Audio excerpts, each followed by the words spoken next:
Hello and welcome everyone. High school English का paper 19 फरवरी को हो चुका है। उम्मीद है आपने इसमें अच्छा किया होगा। तो आइए इसकी ग्रामर चेक करते हैं और ये पता लगाते हैं whether you score 10 out of 10 और नॉट। ये हमारे एक विद्यार्थी का प्रश्न पत्र है जिसे T0652 का सेट ए मिला था।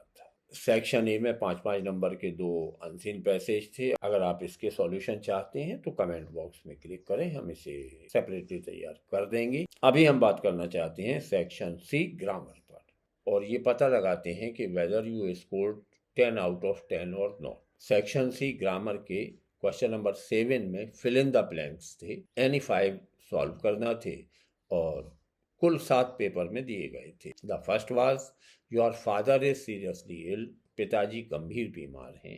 यू डैश गो होम, तुम्हें घर जाना चाहिए। शुड, मस्ट और ऑट टू में से चुनना था, तो यहाँ मस्ट सही है। पिताजी गंभीर बीमार हैं तो ये कंपल्शन है कि आप घर पहुंचे। ऑट टू पर भी बेनिफिट ऑफ डाउट मिल सकता है क्योंकि पिताजी बीमार हैं तो ये आपकी नैतिक ड्यूटी है कि आप वहां हो। मस्ट रीजनेबल है। Second is my father is a dash, retired, retire और रिटायरिंग टीचर। अब यहाँ पास्ट पार्टिसिपल का उपयोग करेंगे तो रिटायर्ड सही होगा। My father is a retired teacher. Third question was how dash time is left. Many, any और मच में से एक चुनना था। टाइम अनकाउंटेबल है तो मच का उपयोग करेंगे। How much time is left. Fourth was he exclaimed what dash beautiful flower. A, an और द में से एक भरना था तो यहाँ ए का यूज किया जाएगा। He exclaimed, what a beautiful flower. Fifth is Sita is dash than any other girl. Intelligent, more intelligent or most intelligent. Then आ रहा है तो comparative degree चुनना थी। More intelligent is the correct answer. Number 6, I dash this book yesterday. मैंने ये किताब कल पढ़ी। Read, reading और reads. तो यहाँ ए नंबर का ऑप्शन read सही है। रीड के तीनों फॉर्म एक से लिखे जाते हैं लेकिन फर्स्ट फॉर्म रीड पढ़ी जाती है और सेकंड और थर्ड फॉर्म को रेड पढ़ते हैं, तो ये रीड नहीं, आई रीड नहीं होगा क्योंकि यस्टरडे है तो पास्ट है। I read this book yesterday. Seventh था dash you work hard, you will fail. आप मेहनत करेंगे, फेल हो जाएंगे। इफ, एज लॉन्ग एज और अनलेस में से चुनना था। नेगेटिव मीनिंग लाना है, अगर आप मेहनत नहीं करेंगे तो फेल होंगे। Unless you work hard you will fail.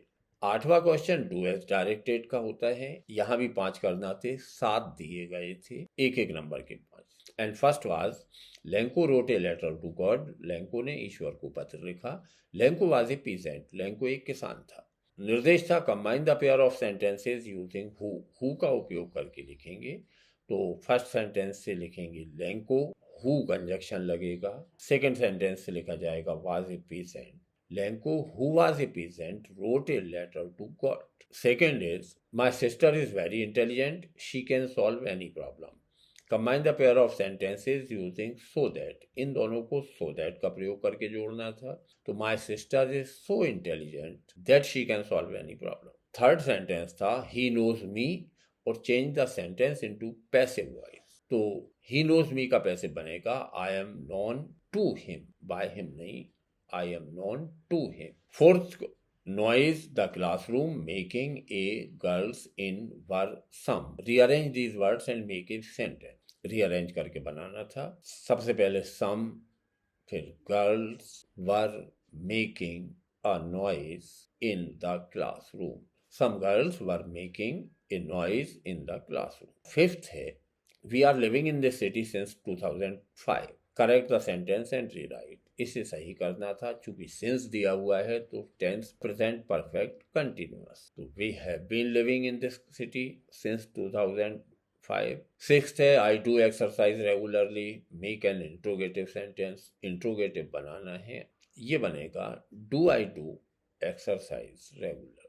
And seventh is to find error in others is easy. Rewrite the sentence beginning with it. इसमें introductory it का उपयोग करना था, तो sentence it से शुरू होगा। It is easy, फिर जो आगे लिखा हुआ है वो लिख दिया जाए।